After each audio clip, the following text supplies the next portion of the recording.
Amém. Então hoje, gente, a gente está começando uma nova série, como vocês estão vendo aí, as 5 solas, os pilares da nossa fé.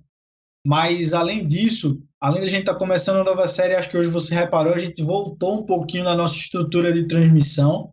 A gente está transmitindo agora, voltamos a transmitir nesse formato aqui, com o computador na minha frente, né? Sentado, uma luz amarela. Mas é porque a gente já, graças a Deus, levou todo o material de transmissão já para o espaço da igreja. E semana que vem a gente vai estar correndo para se transmitir do novo espaço, né? Então, por isso que a gente voltou a estar nesse formato. Desculpe se o microfone vazar alguma coisa. A câmera, tudo voltou. O zero já está tudo lá para a gente semana que vem tá, se Deus quiser, transmitindo já do espaço da nossa igreja. Então, me perdoem aí se vazar algum som. Não estou usando o microfone já está lá na nossa igreja, no espaço onde a gente vai realizar os cultos, né? Então, vamos dar continuidade à nossa série. Hoje a gente vai começar uma nova série. Alguns podem estar se perguntando por que esse tema, por que as 5 solas, ou nunca nem ouviu esse termo, mas o mês de outubro é o mês em que a gente comemora a Reforma Protestante. Então, nós decidimos, por conta disso, falar um pouquinho sobre a Reforma nos temas principais que ela trabalhou, né? Naqueles temas em que foi, durante a história, se diz que foram os temas pontuais e que mais chamou a atenção. Houveram vários tipos de reformas, houveram vários pontos em que a reforma protestante se diferenciou da Igreja Católica, mas 5 pontos foram elencados como os principais, como aqueles que realmente foram motivos de divisores de águas e que você claramente pode perceber essa divisão. E esses pontos foram divididos nas 5 solas, né? Nos 5 somentes, naquele que a gente vai estar estudando aqui durante esse tempo. Vai até passar a reforma, né, já que a gente vai ter, são 5 pontos que a gente vai estar estudando. Então, a gente vai se perguntar. Então, para a gente entender um pouco o contexto, né, por que a gente está estudando isso e o que foi a reforma protestante. A reforma protestante ela foi realizada, como a gente comemora ela, dia 31 de outubro, porque em 1517, Martinho Lutero, um monge agostiniano, ele afixou 95 teses na igreja de sua cidade, onde ele chamava para debater a respeito das indulgências. E nesse debate que ele chama as pessoas, que ele chamava, né, os outros estudiosos católicos para debater com ele as razões de por que existiam as indulgências, nessas 95 teses, Lutero ele já começa a falar o porquê ele vai se distanciar da fé católica, né? Porque ele agora não concorda com vários pontos que a Igreja Católica acreditava naquele tempo e que alguns permanecem até hoje, a Igreja Católica continua acreditando. Então, a Reforma Protestante ela serve como um pilar da nossa fé, né? O que ela defendeu lá no século XVI, hoje ainda nós pensamos, hoje ainda nós acreditamos nisso. E eu gosto muito de pensar do motivo por que a gente está estudando isso, que foi um cisma histórico, né, dentro da Igreja Católica, uma grande divisão que houve. Não foi a primeira, mas foi uma grande divisão que houve. Mas a gente também pensa no impacto que teve econômico, no impacto social, um período muito diferente. Mas a pergunta que eu acho que você deve estar se fazendo é por que nós hoje aqui devemos estudar, devemos parar e pensar e refletir sobre pontos que aconteceram lá no século XVI? Será que vale a pena a gente estar parando e ouvindo de novo isso, pensando de novo sobre isso? E eu gosto da frase daqui desse chamado Jaroslav Pelikan, que é um estudioso bíblico, que ele vai dizer assim: uma tradição é a fé viva daqueles que morreram. O tradicionalismo é a fé morta dos que estão vivos. Tradição vive em conversa com o passado, enquanto relembra onde estamos e quando estamos, e que somos nós que temos que decidir. Então, é exatamente por conta dessa questão de olhar a tradição de uma maneira boa e pensar que a tradição ela serve para nos dar referenciais, essa fé viva daqueles que morreram, é que a gente está querendo parar e pensar nas solas, nessas palavras, né? De somente a fé, somente a graça, somente a Cristo, somente a Escritura e somente a Deus a glória. A gente vai estar pensando nesses pontos que foram pontos importantíssimos na fé cristã, evangélica, né? E que são realmente os pilares da nossa igreja que está começando. A nossa igreja que está começando hoje aqui em Petrópolis, ela vai seguir esse modelo, ela vai seguir essa crença, ela vai seguir esses pontos doutrinários, vamos dizer assim, né? Então, é bom e é importante a gente entender o que é a tradição, porque quando eles falaram isso, quais foram os pontos que Lutero trabalhou, por que eles falaram isso, porque a reforma bateu tão forte nesses pontos de falar que somente a fé, somente a graça, somente Cristo pode salvar, somente a Escritura é fonte de fé e prática, somente Deus merece glória. Por que será que é importante a gente falar disso hoje? É importante porque, como a gente leu no texto, né, que eu acabei de citar, a tradição ela serve para a gente repensar também o nosso momento. Hoje nós precisamos relembrar isso aos nossos corações, porque o mundo continua nos pressionando a tirar essas certezas nossas de que somente essas razões salvam, somente a Bíblia é a nossa fonte de fé e prática, somente Deus merece glória. Nós somos o tempo todo bombardeados por outros lugares, por outras verdades, por mentiras, né, que querem se passar por verdades, por pessoas que querem nos puxar e nos tirar de Cristo, da igreja, da importância da Bíblia. Então é por isso que hoje a gente está se dedicando a pensar, a refletir sobre a reforma no sentido de suas crenças primárias, no sentido dos pontos mais importantes, historicamente falando. E hoje a gente vai começar pensando e refletindo sobre o sola fide. Se você não conhece, como eu estou falando, são palavras em latim. O sola quer dizer somente, e hoje a gente está falando da fé, somente a fé. Quando a gente vai pensar nessa questão do porquê Lutero ou a reforma elencou esses pontos como os pontos mais importantes e por que esse sola? Sola fé. Vamos dividir aqui em três partes, na verdade. A primeira parte vai ser o sola fé, a sola graça e sola Cristo, que seria somente a fé, somente a graça e somente Cristo. Mas por que esse ponto do somente? Quando a gente entende o tempo que Lutero estava vivendo e o que Lutero estava lutando contra, é porque a Igreja Católica ela também acredita que é através da fé que nós temos salvação, é através da graça que nós temos salvação e é através de Cristo que nós temos salvação.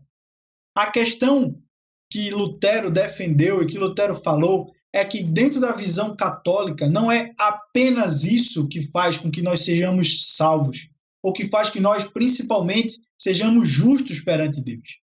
Para a Igreja Católica, nós precisamos ter fé, mas nós também precisamos ter obras. Nós temos que ter fé, mas nós também temos que fazer penitências. Nós temos que cooperar para sermos justos. Nós temos a graça, mas nós também temos o mérito. Nós temos que cooperar com aquela graça que está dentro de nós para ajudar para que ela seja completa em nós. Então, ao mesmo ponto que sempre vai ter Cristo, mas a gente vai ter sempre algo a mais para completar aquilo que seriam as obras da nossa fé, a nossa vivência na Igreja Católica. Então, quando a gente vai pensar na salvação, e o debate que Lutero se teve foi exatamente com isso. Existia algo a mais, não era apenas a fé. Existia a necessidade de se praticar, existia a necessidade de se fazer penitência. Então, por exemplo, a pessoa, ainda até hoje, a Igreja Católica acredita nisso, que quando a criança é batizada, é infundida nela um pouco de graça. E a graça que é infundida nessa criança, ela tem que ser ali trabalhada, ela tem que ser ali de forma cooperativa, né, com aquela graça que foi colocada nela, ela chegue a uma fé madura, ela chega a se justificar. Mas não apenas isso, por exemplo, você durante sua vida, você pode cometer um pecado mortal, como o católico vai dizer, a Igreja Católica vai afirmar. E se você comete esse pecado mortal, você tem então que fazer penitência. Se você comete pecado, você tem que fazer penitências para voltar ao estado de justificação.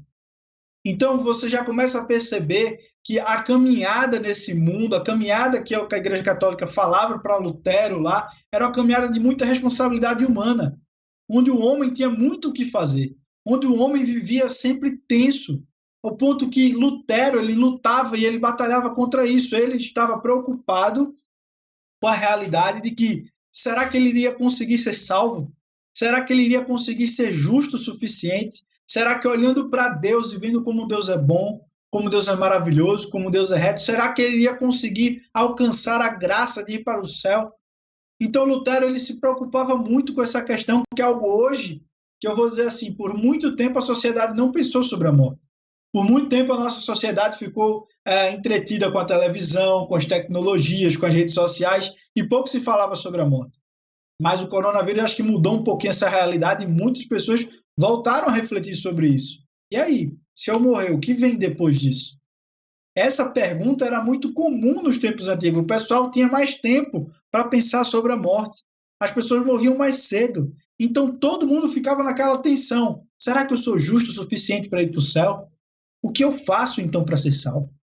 Lutero tinha essa dúvida e esse pesar tão grande dentro dele, que é narrado em suas biografias e nos seus próprios textos, que quando ele ia se confessar, ele saía do confessionário, 10 minutos depois ele voltava ao confessionário, porque ele já tinha pecado naqueles 10 minutos, e ele queria se confessar novamente, e ele ficava ali lembrando de cada detalhe do seu dia, se confessando o tempo inteiro, ao ponto que conta que a pessoa que ele se confessava, que era um amigo dele, né, um frade superior, um monge superior, chegou para ele e disse: Lutero, tá bom, vá cometer um pecado mais grave, vá fazer alguma coisa diferente, depois você volte aqui.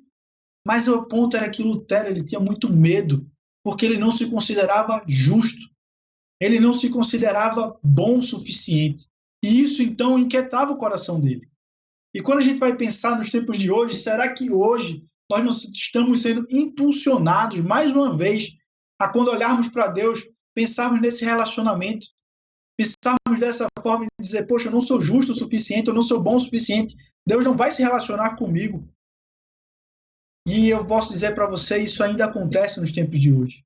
Infelizmente, eu encontrei um Uber, logo quando cheguei aqui em Petrópolis, em que a gente conversando, tal, ele falando: não, eu acredito em Deus, mas não estou frequentando a igreja. E eu perguntei: mas por que você acredita em Deus? Você está falando tão bem de Deus, qual é o problema? Aí ele falou: não, é porque eu estou vivendo, não estou com uma pessoa, mas não estou casado legalmente, e é errado, e eu não posso então ir para a igreja, eu não posso então compartilhar da ceia, eu não posso então viver na igreja, porque eu não estou casado civilmente.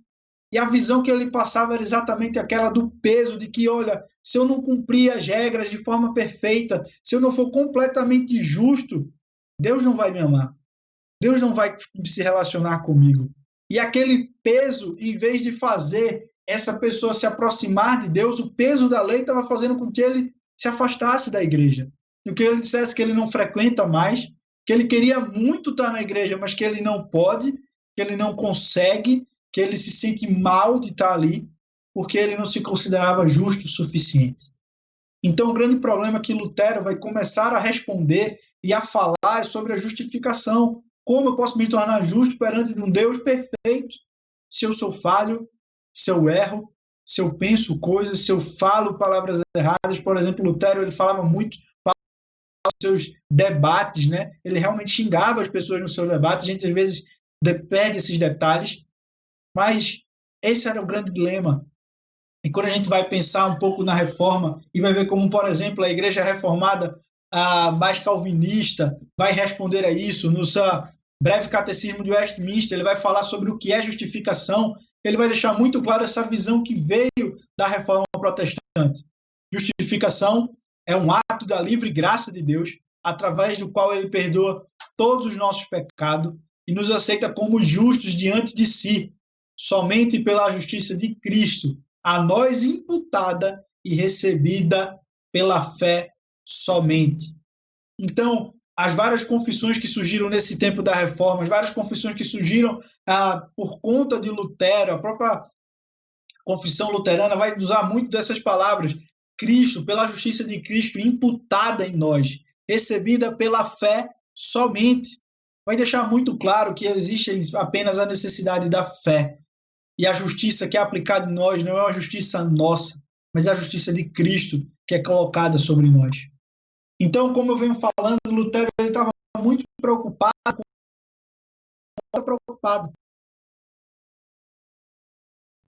suficiente, realmente cumprir tudo aquilo que Deus fala. É muito complicado, é muito difícil. Quando a gente vai olhar lá no papel, são 10 mandamentos que a gente pode dizer: não, eu cumpro 5 dos 10. Ou se a gente fosse mais forte, eu não digo nem para você ler os 10 mandamentos, vá ler o que Jesus falou. Que se você olhar para uma mulher desejando ela e você é casado, você já pecou. Se você odeia seu irmão, você já matou ele no seu coração e você também já pecou, né? Então, Jesus ele vai estar dizendo e vai estar mostrando para a gente como nós somos corrompidos, como nós não conseguimos ser justos. E isso era o que estava no coração de Lutero. Ele percebeu que o modelo de igreja que ele estava vivendo, o modelo da igreja católica era um modelo muito pesado, era um modelo que estava colocando um peso terrível sobre ele, terrível sobre as pessoas daquele tempo, que as pessoas tinham medo de Cristo. As pessoas tinham medo de Deus, era muito mais um pavor de se relacionar. E era muito aquele medo de ser punido, porque muitos percebiam que eles não eram bons o suficiente, que eles não conseguiam agradar a Deus, e por isso eles corriam para algo palpável. É uma penitência, era uma forma de punição corporal, era uma viagem a Roma, era o pagamento de indulgências.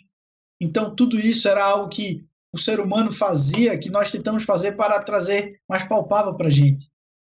E Lutero, então, quando ele estava se debatendo com isso, lutando contra essa preocupação que ele tinha de não agradar a Deus, ele vai se deparar com esse texto, com o texto de Romanos 1, 16, 17.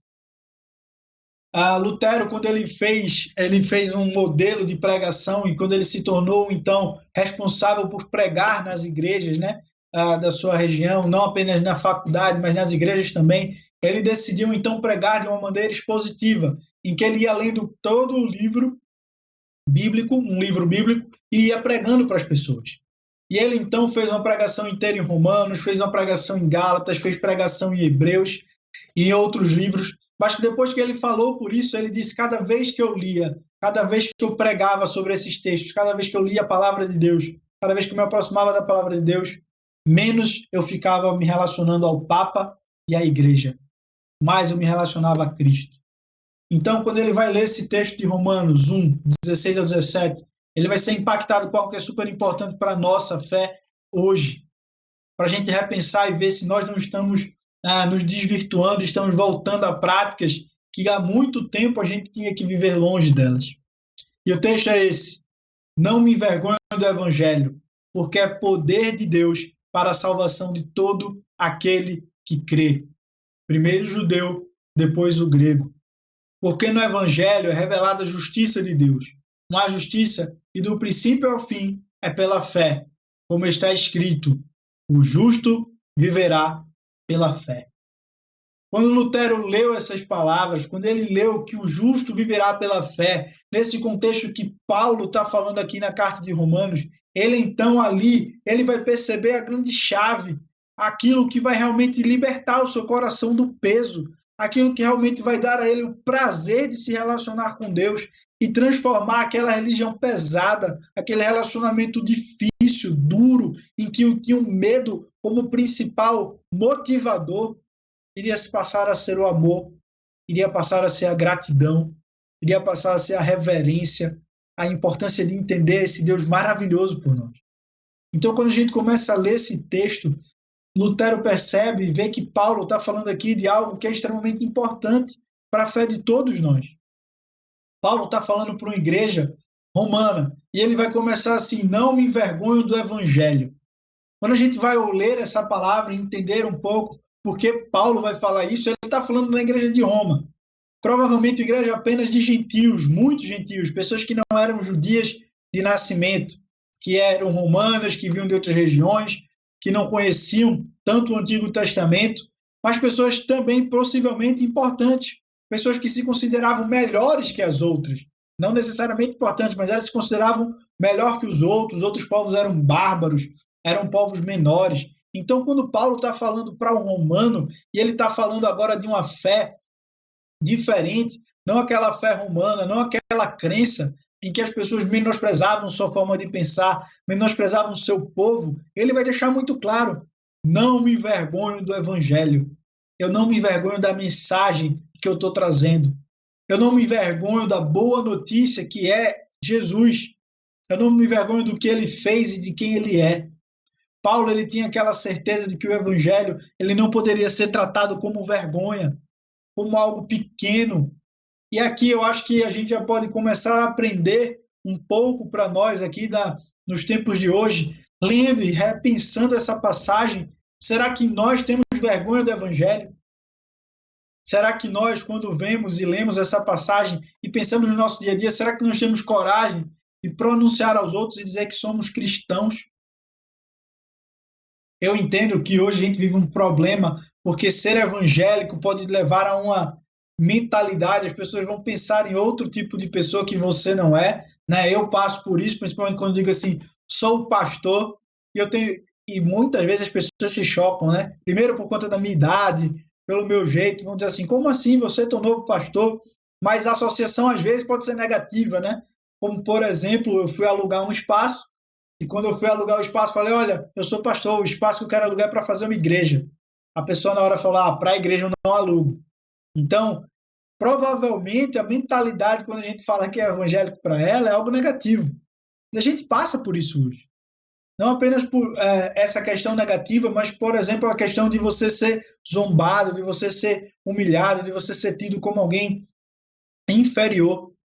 Paulo ele poderia estar vivendo essa pressão em Roma de que falar que é evangélico, né, que acredita no evangelho, que acredita no que Cristo fez, na obra salvadora de Cristo, era algo que ele não tinha vergonha, era algo que ele não tinha medo de expressar. E algo que a gente precisa lembrar hoje. Aqui, quando Lutero lê isso, ele, em primeiro lugar, ele vai lembrar do evangelho. Ele vai lembrar do que então é o evangelho. O que é isso que Paulo defende? E Paulo, então, vai começar a explicar o que é o poder de Deus para a salvação de todo aquele que crê. Primeiro judeu, depois grego. Paulo, então, vai começar a afirmar e apontar a razão de que por que ele não tem vergonha. Ele não tem vergonha porque é o poder de Deus. É onde Deus manifesta o seu poder, o seu poder salvador sobre nós. É interessante porque em todo o Antigo Testamento sempre vai haver essa relação de palavras, que Deus tem o poder, ele tem o poder para nos salvar, ele é o único que traz essa salvação, ele é o único que pode, com sua forte mão, nos tirar dos problemas. O Antigo Testamento sempre vai trazer isso, e Paulo então vai começar a falar para eles, olha, eu não tenho vergonha do Evangelho, porque ele é o poder de Deus. Ele é quando Deus Todo-Poderoso, Criador dos céus e da terra, cria os seres humanos que fatalmente, né, vão pecar, vão se rebelar contra ele. Vão decidir viver sozinhos, vão decidir conhecer o bem e o mal através da sua própria escolha, né, na passagem do Jardim do Éden. E naquele momento em que o homem faz isso, cai sobre o homem uma grande maldição.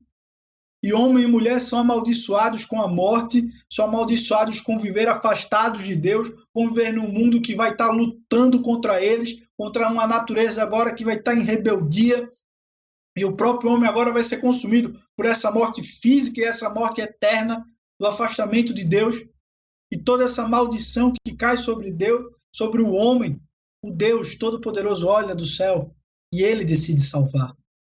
Ele decide salvar esse homem que o odeia, esse homem que não quer se relacionar com ele, esse homem que quer viver da sua própria maneira. Deus, de uma forma poderosa, ele vai agir. E é isso que Paulo está dizendo aqui, eu não me envergonho do Evangelho, porque o Evangelho é a demonstração do grande poder de Deus para nos salvar, para nos resgatar dos piores lugares, dos piores vícios, das piores maneiras de se viver, das piores trevas que nós possamos estar entrelaçados. Deus tem poder para nos tirar de lá. E Paulo não tem vergonha disso. Paulo, então, ele vai dizer, eu não tenho vergonha porque é a demonstração do poder de Deus, o poder de Deus para salvação. Deus vai deixar sempre muito claro, e aqui Paulo também vai começar a apontar e mostrar que a salvação ela vem de Deus. Ela é uma ação direta e exclusiva de Deus em relação ao homem, né? É somente vindo de Deus e é Deus quem salva. A Bíblia, de todas as formas, sempre aponta para essa relação que é Deus quem salva. É Ele que faz o movimento. Não somos nós que vamos até Deus, é até nós. Não fomos nós que no céu buscar Jesus, não. Deus se fez homem. Ele veio até a terra. Ele veio nos buscar. Ele, com grande poder, veio nos salvar dos nossos pecados, dos nossos delitos. ele é a demonstração maior. Então Paulo está mostrando e apontando para essa necessidade que nós temos de reconhecer que o evangelho ele é poder. É uma mensagem poderosa, é uma mensagem que pode mudar vidas, é uma mensagem que pode mudar realidades. Nós temos que entender que nós temos a mensagem mais poderosa do mundo, que pode mudar a vida de uma pessoa de uma maneira completa. Se você não conhece o Evangelho ele é exatamente isso. Ele é o poder para a salvação da sua vida, para lhe tirar de um mundo onde você vai estar nas trevas, no mundo em que você anda sozinho, no mundo em que você anda pesado por conta dos seus problemas, que você anda pesado por conta dos seus erros. É o poder que pode lhe tirar daí e lhe dar uma vida boa, e lhe dar uma vida de alegria, uma vida de paz, mesmo com problemas, mesmo com dificuldades. E Paulo está falando isso, e quando essas palavras vão entrando no coração de Lutero, ele começa a perceber que é Deus que vai trazer a salvação, que é Deus que age em nós, que é Deus que faz se cumprir a salvação. Então isso já começa a se chocar com a mentalidade daquele tempo, de que nós poderíamos, de uma forma, auxiliar a graça, de alguma forma auxiliar a obra de Cristo, de alguma forma auxiliar a obra divina. Isso já começa também a combater a mentalidade que nós podemos ter hoje. Como eu falei, ainda existem pessoas que vivem na igreja, que se relacionam na igreja, mas elas ainda querem dar uma forcinha, que elas ainda querem ajudar a Cristo, que elas ainda querem ajudar o Evangelho, que elas ainda querem, ajudar a ser uma pessoa melhor, mas quando na verdade a gente tem que se render e entender que é uma ação divina. A gente tem que se entregar a Ele. A única força que a gente tem que fazer é a força para estar preso em Cristo, para estar preso em Deus, para conhecer a Ele e deixar que Ele nos molde, que Ele nos transforme. Então essa mensagem vem martelando em Lutero, e Lutero vai começando a perceber que toda a crença que ele acreditava, que tudo aquilo que pesava no seu coração, da sua responsabilidade de viver uma vida que ele não conseguia, por mais que ele tentasse. Lutero vai dizer que se fosse para você comparar um monge, se a salvação fosse realmente através de obras, de práticas, ele tinha que estar livre e tranquilo, porque ele lia, porque ele vivia no monastério, porque ele estava o tempo todo no confessionário, porque ele estava o tempo todo esfregando panela, limpando o chão, o tempo todo se dedicando à obra de Deus, e mesmo assim ele não tinha paz, ele não tinha tranquilidade. Quantas pessoas nos tempos de hoje não vivem dessa forma, não vivem com essa incerteza no seu coração, de acordar a cada dia pensando, será que Deus ainda me ama? Será que Deus ainda gosta de mim? Será que eu ainda posso me relacionar com Ele? E esse medo muitas vezes vai nos fazer nos afastar, vai nos fazer nos distanciar, esquecer que Deus é quem tem o poder para nos salvar. E quando nós achamos que nós podemos nos salvar, a gente vai perceber que a gente é falho, e a gente vai querer se afastar de Deus porque a gente vai ter medo, vai ter vergonha. E quando Paulo vai falar nessa passagem que é para o judeu, salvação para o judeu, quanto para o gentil, está deixando muito claro para a igreja de Roma que, claro, a mensagem do Evangelho, em primeiro lugar, ela veio para o povo judeu porque foi o povo escolhido por Deus, onde Jesus iria nascer, onde ali ele iria cumprir as suas maravilhas, onde ali ele iria ser morto e ressuscitar no terceiro dia. E o próprio Jesus vai falar, Primeiro eu vim falar às ovelhas perdidas de Israel e depois aos outros povos. Mas Paulo está dizendo aqui, olha, apesar de ter começado com os judeus, isso também é para todos os povos. Todos os povos merecem a salvação. Todos os povos vão ser abençoados pelo Evangelho, vão ser abençoados pela mensagem de Cristo. Assim como foi dito a Abraão, que ele seria bênção em todas as famílias da terra, Paulo está deixando isso muito claro, que a igreja de Roma também poderia compartilhar dessa alegria, compartilhar desse poder maravilhoso que nos dá vida, porque essa mensagem ela é para todos os povos, para todas as tribos, para todas as nações.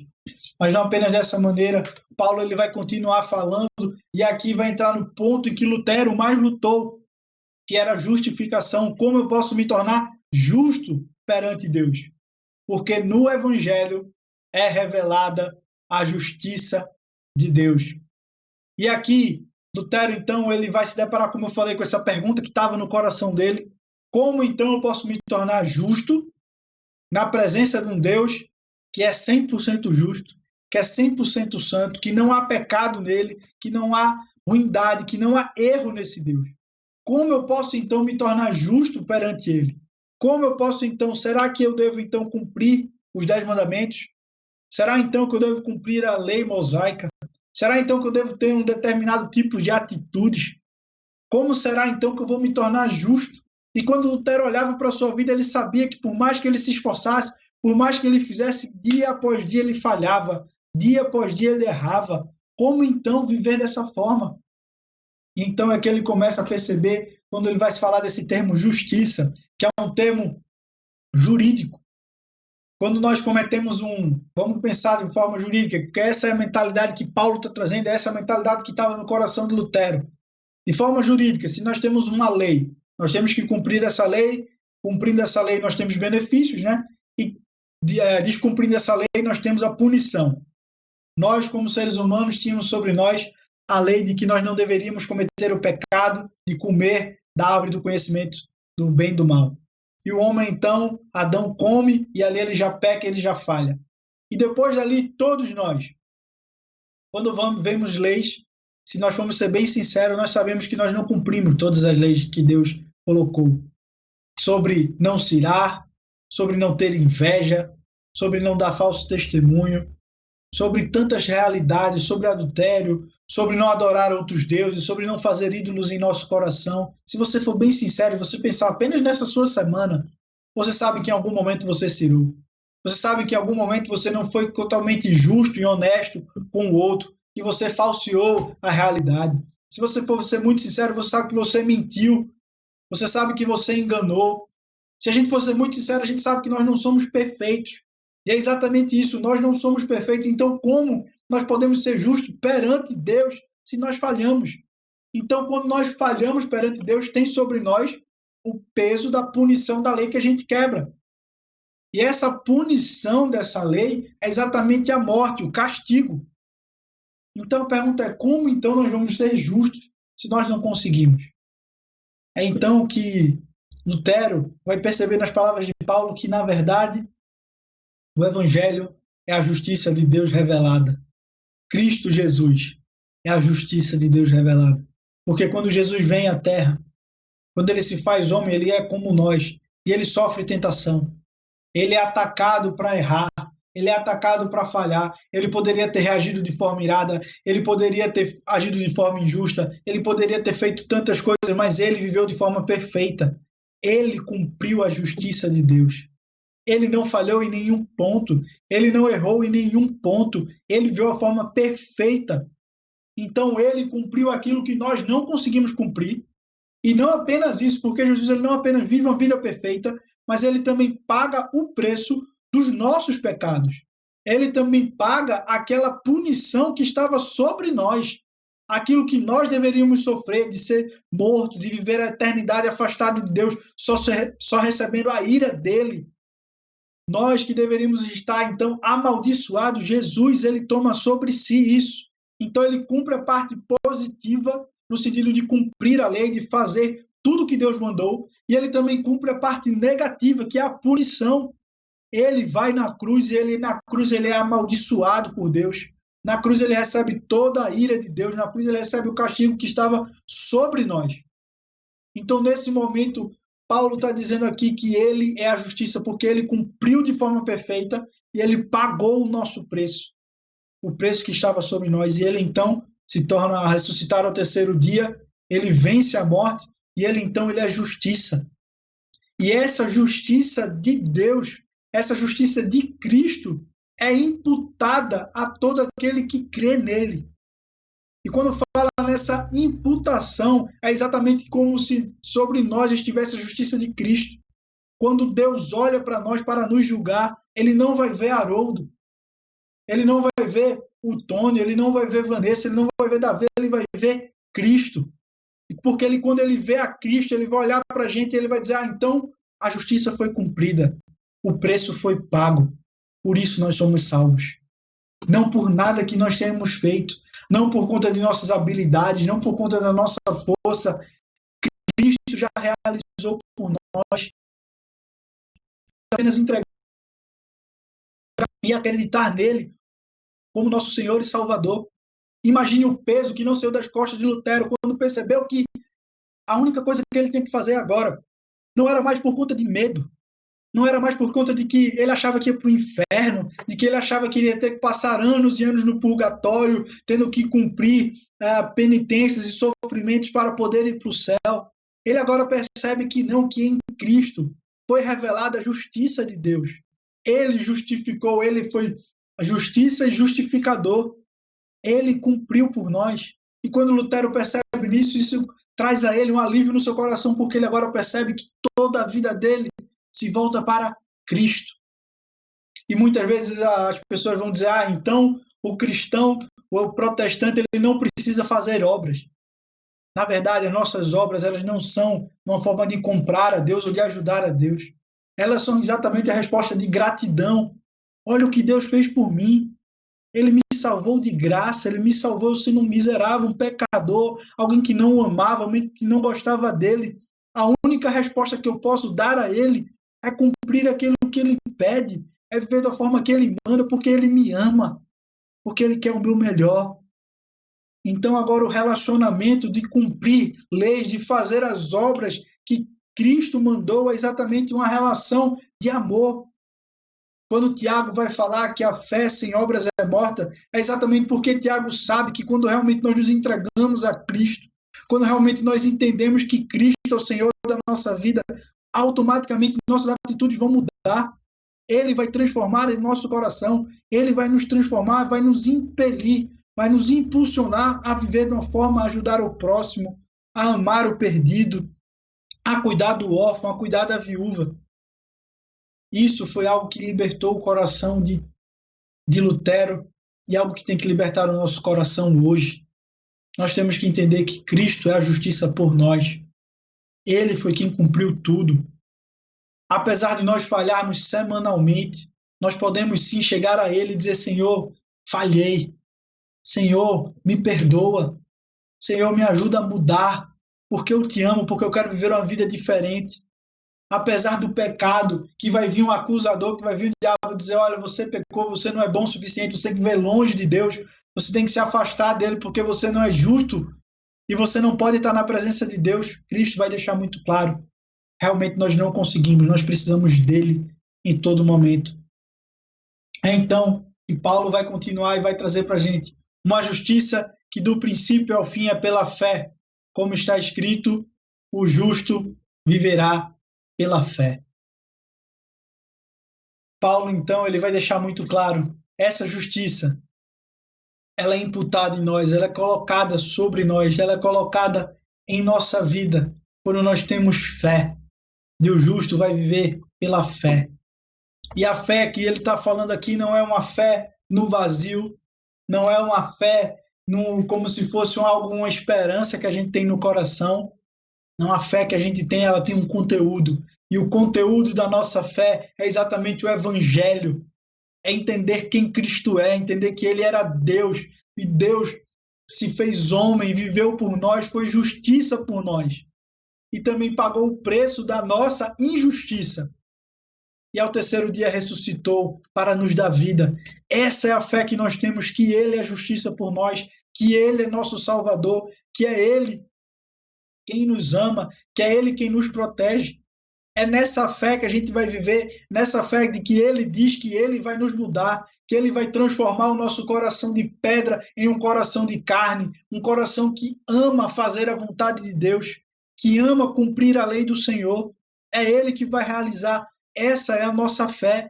É a fé que eu tenho de que eu posso mudar a minha vida, não por conta da minha força, mas porque Cristo pode me dar força para mudar. Porque Cristo pode quebrar o meu coração duro de pedra e transformar num coração que ame a Deus. A nossa fé é centrada em uma pessoa, Cristo. Eu preciso ter fé, eu preciso acreditar nele. E é isso que a Bíblia está falando, somente a fé. A fé é o único meio que nós temos.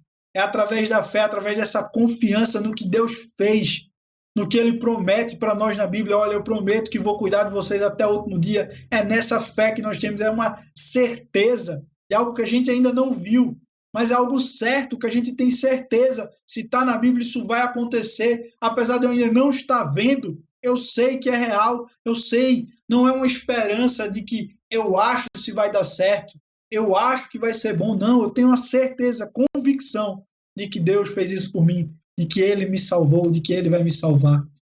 É isso que tem que firmar a nossa vida na fé.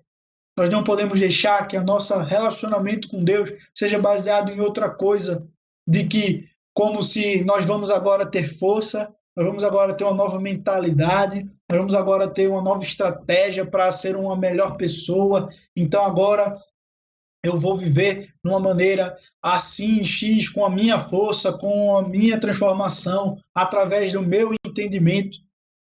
É isso que a sociedade nos impulsiona a cada dia. Porque a sociedade ela não acredita em Cristo.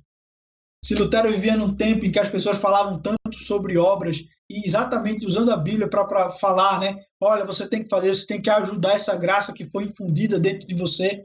Hoje nós vivemos num tempo em que as pessoas vão estar nos empurrando a colocar coisas na nossa fé. Olha, se você quer ser uma pessoa melhor, você tem que seguir esse roteiro A, B, C, D, E, sozinho. Ou então essa pessoa vai ser o seu guia. Nós vivemos num tempo em que nós somos empurrados a fazer, você consegue, você pode mudar a sua vida. Mas quando a gente perceber e começar a falhar, quando a gente começar a perceber que a gente não consegue, isso vai ser esmagador para a gente. E é por isso que Jesus vai dizer, venham a mim, você que está cansado, você que está abatido. Venham a mim, você que está sendo oprimido por conta dessas leis, por conta dessas regras. Venha a mim, você que não está conseguindo cumprir, você que não está conseguindo mudar de sua vida sozinho. Venha a mim, porque o meu fardo é leve. Venha a mim, porque eu posso lhe dar descanso. Venha a mim, porque eu posso lhe dar vida, vida em abundância, vida eterna. Eu posso lhe dar paz. Eu posso mudar a sua vida. A gente tem que ter fé nele. Tem que tomar cuidado, porque a gente pode estar vivendo da mesma maneira como Lutero teve que batalhar, para deixar muito claro. É apenas pela fé que nós nos tornamos justos perante Deus. Quando nós acreditamos em Cristo Jesus, é a única maneira que nós vamos ser justos. Porque se depender de mim, se depender do meu dia a dia, meu Deus do céu, já teria sido fulminado. Porque a gente falha, porque a gente erra, porque a gente não consegue. Se não fosse a ação de Deus na nossa vida, se não fosse o que Cristo realizou em nós e por nós, a gente já teria sido consumido por Deus. Então a gente tem que sempre olhar para Ele com fé. Senhor, é o Senhor que vai me guiar. É o Senhor que vai me transformar. É o Senhor que vai realizar a obra na minha vida. É como eu falo, não é porque disso que eu vou deixar de cumprir a lei de Deus.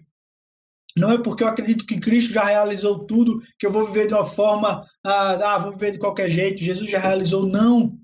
Se eu realmente amo a Cristo, se eu realmente entendo o que Cristo realizou por mim, a única resposta que eu tenho para Ele é viver em amor, é viver em obediência a Ele, porque Ele demonstrou tanto amor por mim. Não faz nenhum sentido eu reconhecer esse grande amor, eu reconhecer esse grande Deus e querer viver longe dEle, e querer não me relacionar com Ele, e não querer ter esse poder dentro de mim.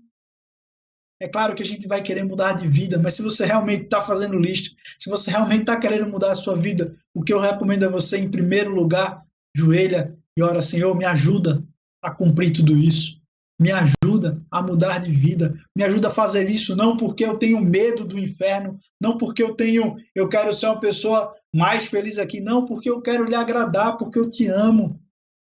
Porque eu sei que vai ser o melhor para mim, porque eu vou viver a plenitude com o Senhor, vou ver a alegria, o amor.